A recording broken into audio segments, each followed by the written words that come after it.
Quiero disertar en esta tarde sobre el tema la importancia del ministerio de la palabra del Señor. No sé si nosotros hasta este nivel en que estamos viviendo hemos descubierto la gran importancia que tiene el ministerio de la palabra del Señor. El efecto de la palabra del Señor en la vida de nosotros los creyentes y en la vida de aquellos amigos que no han conocido al Señor. Importante es que nosotros nos preparemos, que nosotros nos adiestremos, no aquí en la conferencia, sino allá en el seno de la iglesia donde asistimos. Importante es el ministerio de la palabra del Señor, yo creo que no solamente a nivel local, sino también a nivel nacional y a nivel mundial. Pero gracias al Señor que hasta esta fecha creemos que el Señor a través de su palabra ha hecho grandes cosas. Sí, entonces les invito pues a leer allí en la segunda carta del apóstol Pablo a Timoteo. Vamos a tener nuestro punto de partida en el capítulo 4 de este libro de la segunda carta del apóstol Pablo a Timoteo. Y de veras llama la atención al ver el contenido de esta carta, la situación en que se encontraba el apóstol Pablo, posiblemente ya para sufrir el martirio. Sí, estaba para sufrir el martirio a manos de un verdugo. Pero la fe, el corazón de ese hombre estaba para con Timoteo y para con nosotros en este tiempo actual, porque lo estaba inspirando nada menos que nuestro Dios. En este libro entonces se ven las situaciones en que estos hombres y aún la iglesia de aquel tiempo estaba viviendo. Y el apóstol Pablo lo consideraba ya como los últimos tiempos. Y sin embargo, esta carta se escribió hace más de 1000 años y tiene su futuro cumplimiento, porque Dios no es hombre para que miente, ni hijo de hombre para que se arrepienta.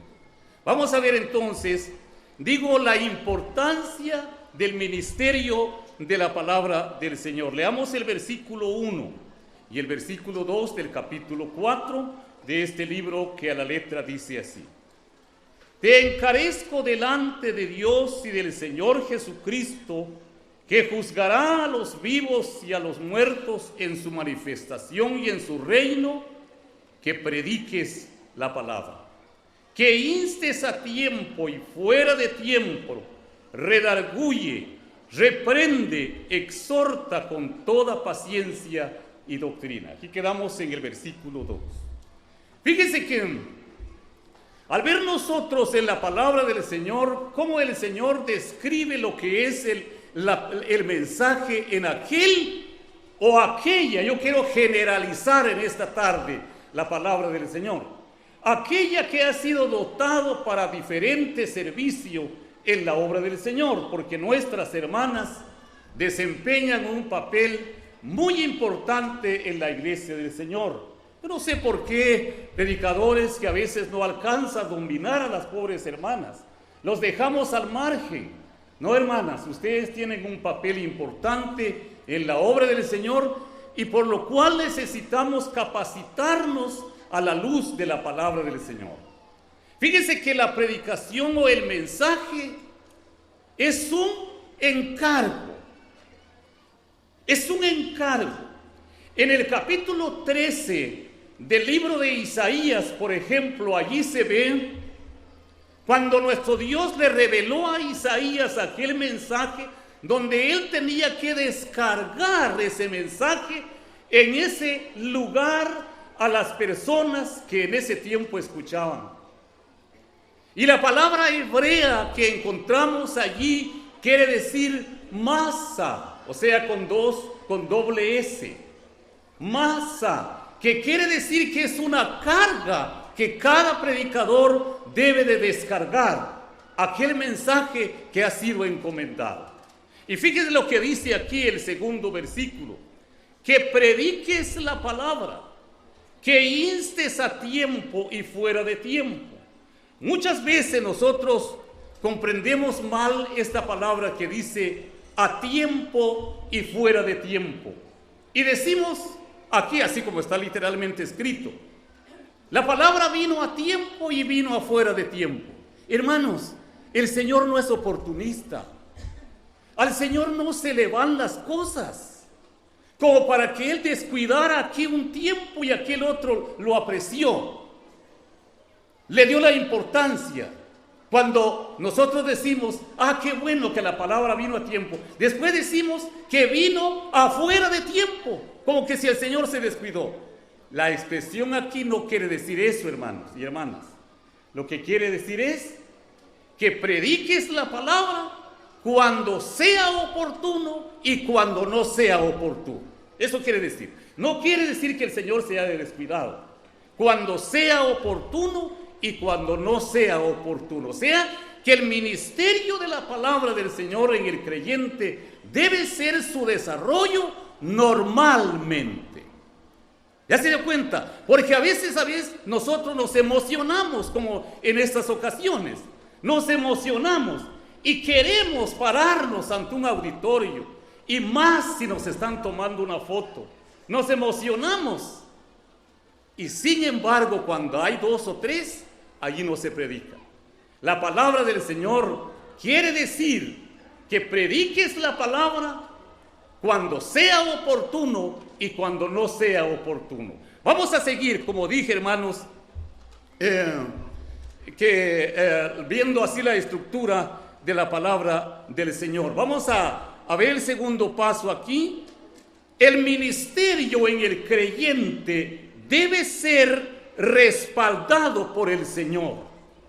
En primer lugar, vamos a verlo en el libro de los Hechos, capítulo 13 del libro de los Hechos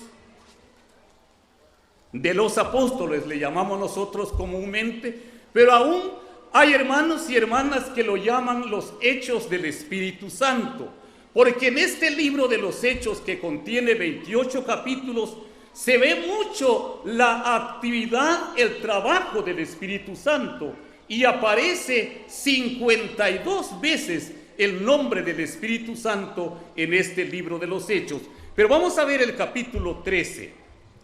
Estamos con el segundo paso, ¿verdad? Si es posible, usted vaya anotando. Debe ser respaldado por el Señor. Capítulo 13, versículo 1 al 2 dice: había entonces en la iglesia que estaba en Antioquía profetas y maestros: Bernabé, Simón el que se llamaba Níger, Lucio de Cirene, Manaén el que se había criado junto con Herodes el tetrarca, y Saulo. Note lo que dice aquí: ministrando estos al Señor y ayunando, dijo el Espíritu Santo: apartadme a Bernabé y a Saulo para la obra a que los he llamado. Estos hermanos tuvieron el respaldo del Señor. Fíjense que en esa iglesia de Antioquía, según la Biblia, yo creo que en este mismo capítulo se encuentra también otra iglesia que estaba en Antioquía de Siria. Habían 2 Antioquías. Es lindo ver esa geografía bíblica en el libro de los Hechos, que es muy importante para que nosotros podamos darnos cuenta de la ubicación de cada iglesia. Fíjense que aquí dice que allí, en esa iglesia de Antioquía, habían maestros. Quiere decir que en el seno de esa iglesia se enseñaba la palabra del Señor. Se adiestraba a los hermanos, se preparaba a los hermanos en la iglesia local. Y posiblemente que cuando estos hermanos ya estuvieran capacitados para el ministerio, fíjense lo que dice el versículo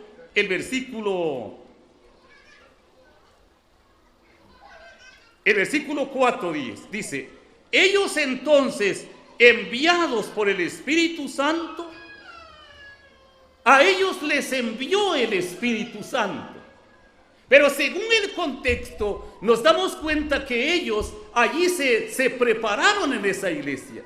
Y fíjese algo muy importante en el libro de los Hechos, que se divide en dos grandes partes. Porque desde el capítulo 1 de este libro de los Hechos hasta el capítulo 12, Jerusalén es el centro de misiones. ¿Ya se dio cuenta?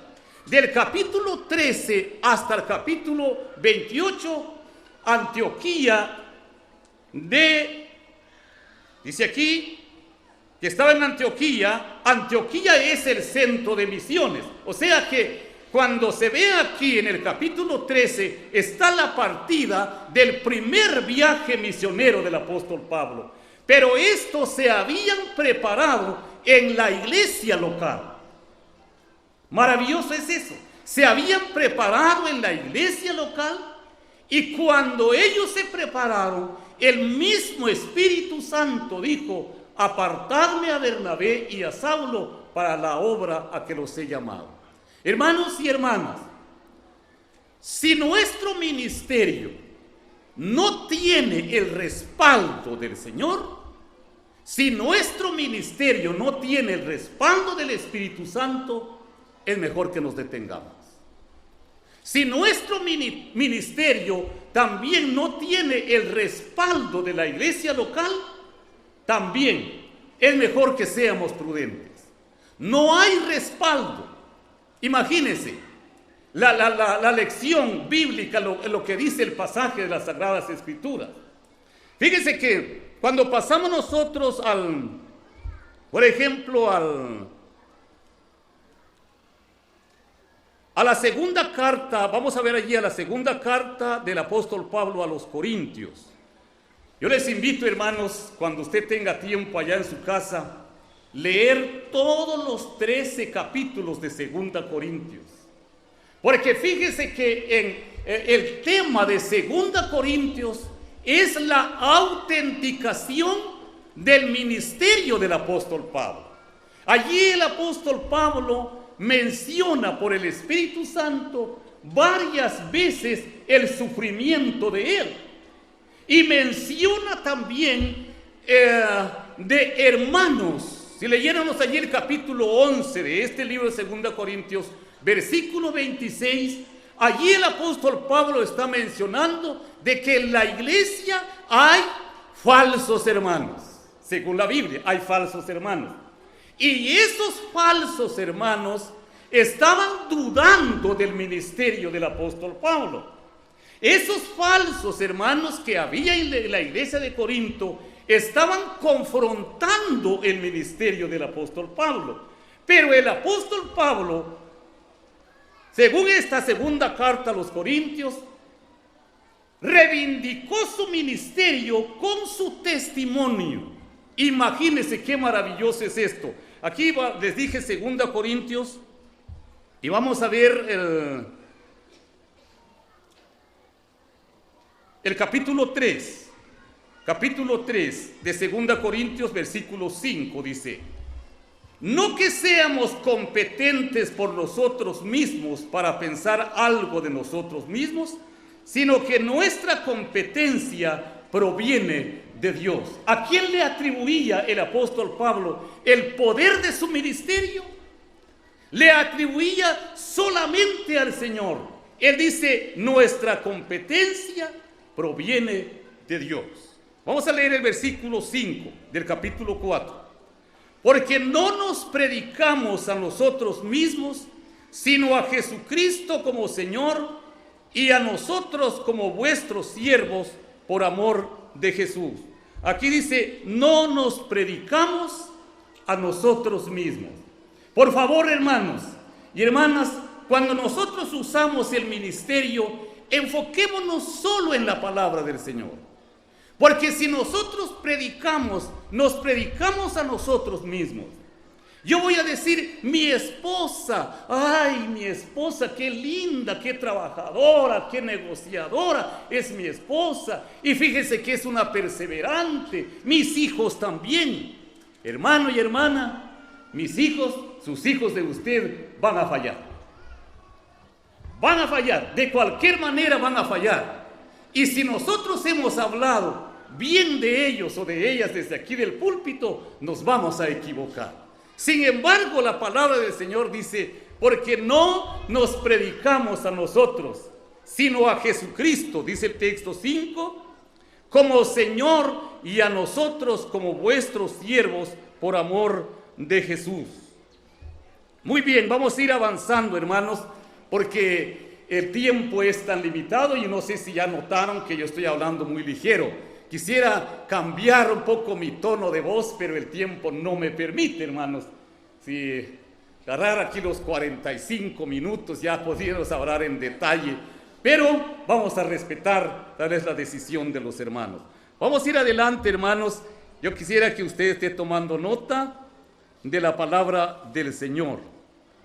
Vamos a continuar y vamos a ver ahora en la segunda carta en la primera carta del apóstol Pablo a Timoteo. Otra vez.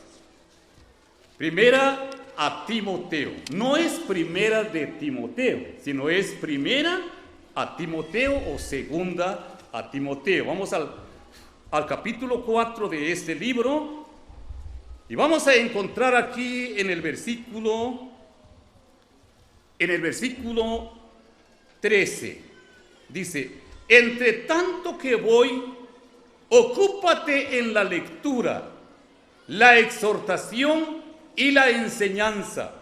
No descuides el don que hay en ti, que te fue dado mediante profecía con las manos o con la imposición de las manos del presbiterio. Encontramos aquí, o yo encuentro aquí, quisiera compartir con ustedes en esta tarde las dos cosas que encuentro aquí en el versículo 14. Dice: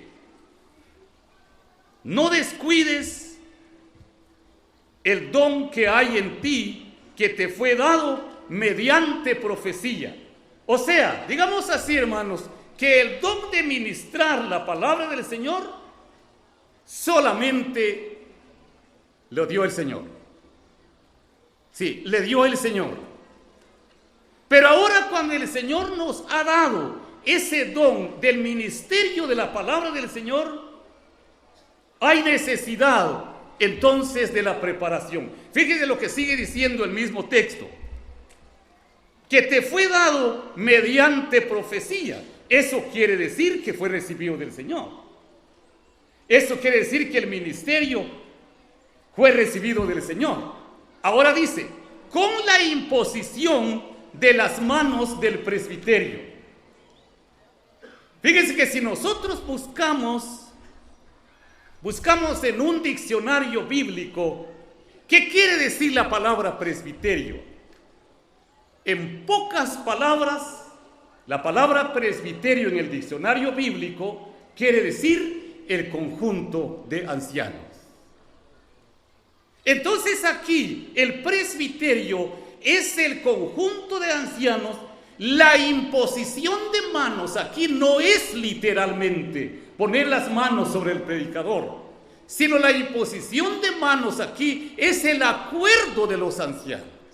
Los ancianos de la asamblea local son los que deben aprobar el ministerio de un hermano cuando comienza a predicar en la palabra del Señor. ¿Qué deben hacer los ancianos cuando se levanta un hermano en la asamblea local a ministrar la palabra del Señor? Lo que tenemos que hacer nosotros los ancianos es capacitarlos, capacitar a esos hermanos. Si tienen algún error, no los vamos a decir desde el púlpito, sino los vamos a llamar a solas para poder instruir a ese hermano con el fin de que siga adelante. Tenemos ejemplos bíblicos, pero yo estoy viendo que me resta ya solamente 10 minutos. Vamos a ver, por ejemplo, en el capítulo 18 del libro de los Hechos. Vamos a ver aquí a continuación el capítulo 18 del libro de los Hechos. Dice, hermanos, aquí el versículo 27 dice, es decir, hablando de Apolos cuando él llegó en Éfeso. Dice el versículo 27, y queriendo él, es decir, Apolos, pasar a Acaya, los hermanos le animaron y escribieron a los discípulos que le recibiesen, y llegado él allá, fue de gran provecho a los que por la gracia habían creído. Hermanos predicadores, por ejemplo, hermanas predicadoras, ¿qué efecto ha tenido el ministerio de la palabra del Señor a través de nosotros? ¿Qué efecto, hermano predicador, especialmente los que visitan, los que visitamos? ¿Qué efecto ha tenido la palabra del Señor en la asamblea donde yo llegué, donde usted llega? ¿Será que al regresar los hermanos se quedan contentos? ¿Los hermanos se quedan edificados? Fíjese que el ministerio de Apolos en ese lugar de Éfeso, ¿qué dice? Fue de gran provecho a los que por la gracia del Señor habían creído. ¿Cómo tomamos nosotros el ministerio? Ojalá que se le dé de mucha importancia. En el capítulo 15 de este mismo libro de los Hechos, en una de sus partes dice que aquellos que salieron también a la predicación fueron encaminados por la iglesia. Y hoy en día sucede lo contrario. Sucede lo contrario. Porque hay hermanos que se van a la predicación, van a visitar las asambleas y ni siquiera comunican a la asamblea local. ¿Y saben qué pasa cuando regresan? Dice, hermanos, que yo traigo saludos de los hermanos donde llegamos. ¿A dónde irían? No se sabe dónde fue y no se sabe cómo salió. Tremendo, ¿verdad? Hay que darle, por eso dije, la importancia del ministerio de la palabra del Señor. Para terminar, hermanos, una de las cosas, yo voy así en breve, hermanos, voy a vuelo de pájaro. Para terminar, hay una gran importancia también en el ministerio de la palabra del Señor. La gran importancia es algo que ya vimos aquí, o el resultado del ministerio de la palabra del Señor es de que el pueblo se edifica. Sí, eso es lo que tenemos que perseguir. Que el pueblo se edifica con el ministerio de la palabra del Señor. No sé si todos nosotros los que hemos tomado el ministerio estamos esperando el resultado del ministerio que desarrollamos. Por ejemplo, los hermanos ancianos, posiblemente que hay muchos aquí en esta tarde. ¿Qué precedentes hemos dejado nosotros en la asamblea local? ¿Qué ejemplo hemos dejado nosotros en la asamblea local? ¿O cómo tenemos al pueblo donde el Señor nos ha puesto? ¿Tenemos al pueblo como inferiores de nosotros y nosotros como capataces? En ninguna manera. El anciano, según la Biblia, dice que debe ser ejemplo de la grey. Debe apacentar al pueblo del Señor, dice, sin ninguna condición, porque es un ministerio que exclusivamente el Señor le ha encomendado. En conclusión, me refiero a mi discurso en esta tarde. En conclusión, el ministerio de la palabra del Señor debe tener también una finalidad. ¿Y cuál es la finalidad? Miremosle para terminar. ¿Sabe? Este pasaje sirve aquí para concluir este discurso. Primera carta del apóstol Pedro.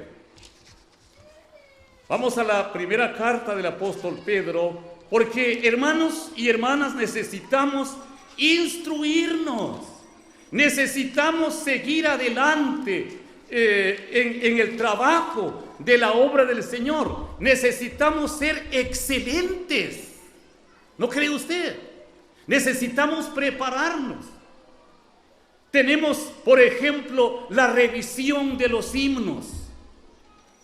La revisión de los himnos. Muy importante la revisión de los himnos. Sí. A mí me parece la revisión de los himnos. Y parece que ahora ya lo estamos cantando mejor. Ojalá que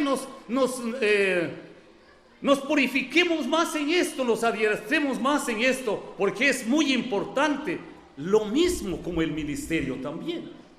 Fíjense, hermanos, que aquí o en general a nivel de las iglesias no estamos buscando a quienes, aquel sí es el que va a predicar o algo así. No se busca eso, sino lo que se busca es que aquel que aborde el púlpito sea capaz. Aunque sea un hermano sencillamente que sube aquí, pero que sea capaz y que lleva una vida santa. ¿Es cierto o no es cierto? Una vida santa. Luego lo vamos a leer esto así en breve, hermano. 1 Timoteo. Después pasamos a terminar en la primera carta del apóstol Pablo, o primera carta del apóstol Pedro. Pero busquemos aquí 1 Timoteo otra vez.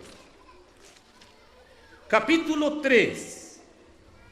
Dice el versículo 7. También es necesario que tenga buen testimonio de los de afuera, para que no caiga en descrédito y en lazo del diablo. Es importante el testimonio de aquel que toma la palabra del Señor. ¿Cómo le estamos desarrollando en la asamblea local? ¿Cómo llevamos esa vida, hermanos? Esa vida. Yo pienso y sé de que hay hermanos que suben al púlpito, imagínense, apenas un mes o unos 15 días de ser restaurado en su asamblea local, ya están predicando en conferencia. ¿Es cierto o no es cierto? Es así. ¿Qué efecto puede llevar ese ministerio? ¿Qué resultado puede llevar ese ministerio? Como que el ministerio le estamos desarrollando por capricho. Tremendo de veras. Hace un mes que cometió adulterio, pero al mes de haber sido restaurado, ya está en el púlpito y hasta quizá enseñando acerca del adulterio. Hipócrita. Eso es hipocresía. Aquel que lleva la palabra del Señor debe llevar una vida santa. Porque desde aquí no valen tanto los dichos, sino los hechos. Es importante, los dichos. Yo no estoy a favor con los que dicen la teoría. Si usted, hermano, no tuviera teoría, entonces no conoce nada de la Biblia. Si no tiene teoría, no conoce nada de la Biblia. ¿Sabe qué? Que la teoría debe ir acompañado de la práctica, eso sí. Debe de ir acompañado de la práctica. Y si no, hermanos, nos convertimos como fariseos. Solo decimos y no hacemos. Hipócritas. Ahora, debe llevar una vida santa. Así algo en breve, hermanos, quiero que leamos el Salmo número 126 para ver aquí los resultados del ministerio de la palabra del Señor. Libro de los Salmos, número 126. Aquí yo lo he calificado esto como un resultado del ministerio de la palabra del Señor. Dicen los versículos 5 y 6. Los que sembraron con lágrimas, con regocijo segarán. ¿Verdad que ahí está el resultado? Aquí está el resultado. Los que sembraron con lágrimas, con regocijo segarán. Irá andando y llorando el que lleva la preciosa semilla, mas volverá a venir con regocijo, trayendo sus gavillas. Ese es el resultado de la palabra. Como decía hace momentos, que el ministerio donde cayó el ministerio, donde llegó el ministerio de la palabra del Señor, debe ser de gran provecho en aquellos que la oyeron. Yo no sé por qué será que se forza mucho el intelecto de la persona cuando estamos predicando el Evangelio. Se forza mucho y no hemos tocado esta parte. Se forza mucho y no hemos tocado esta parte. Se forza mucho y no tocamos la personalidad. Imagínense. Hay que tocar con la palabra del Señor la personalidad de la persona. Y cuando nosotros tocamos la personalidad de la persona con la palabra del Señor, No hay necesidad que les estemos forzando. Es la misma palabra del Señor el que hace efecto en el corazón. Me recuerdo hace años en una conferencia allá en La Barranca, hace años, como unos 40 años tal vez, estaba a esta hora predicando el hermano Juan Falconer. Él estaba dando una enseñanza tan detallada en el libro de Romanos. Yo me estaba fijando el detalle que él tenía en el libro de Romanos, cuando aquí en el lado de los hermanos un hombre se paró y dijo: yo acepto a Cristo.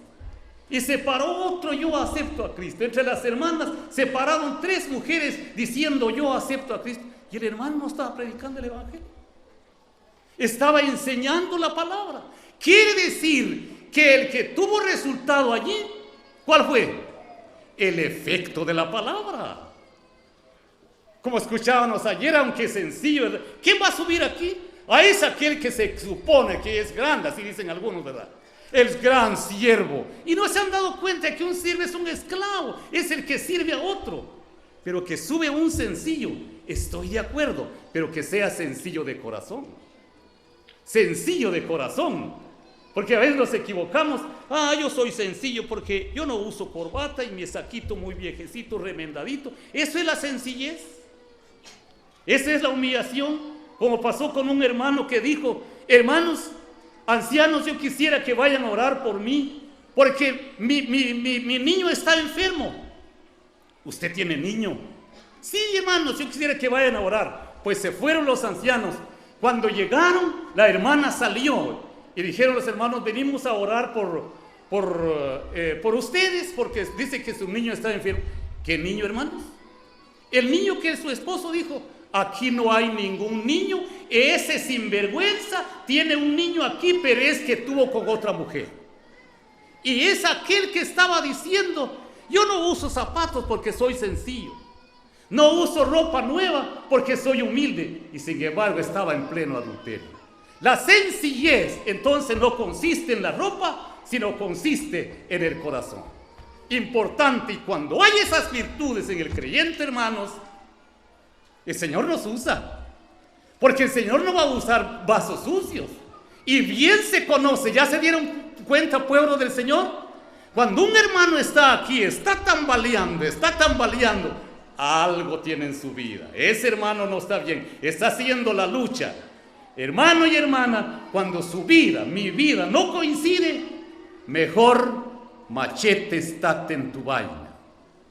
Porque no se puede. Vamos a terminar, dije, primero de Pedro, la finalidad de la predicación: buscar la gloria del Señor. Dice el capítulo 4 de primero de Pedro, versículo 11 o versículo 10 en adelante: cada uno según el don que ha recibido, ministrelo a los otros como buenos administradores de la multiforme gracia de Dios. Si alguno habla, hable conforme a las palabras de Dios. Si alguno ministra, ministre conforme al poder que Dios da. Aquí está la finalidad: para que en todo sea Dios glorificado por Jesucristo, a quien pertenecen la gloria y el imperio por los siglos de los siglos. Amén. La finalidad del ministerio, hermanos y hermanas, sea de que Dios sea glorificado. Y hay algo que les quiere decir también, hermanos, coincidiendo con la terminación. Su servidor nunca he dicho amén cuando termino un discurso. ¿Saben por qué, hermanos y hermanas? Porque el que debe decir amén es el pueblo de Dios, según Deuteronomio capítulo 27. Y dirá todo el pueblo amén. Si yo les estoy diciendo, digan amén, hermanos, amén, hermanos. Si yo les estoy forzando su intelecto, es usted el que va a decir amén. Así dice la Biblia, que cuando se termina un discurso, el que debe decir amén es el pueblo de Dios. Si usted no dice amén con este discurso, a mí no me preocupa, porque mi comunicación es con el Señor. Allí es con el Señor. Así es que gracias al Señor en esta tarde por su palabra, y que Él nos siga bendiciendo.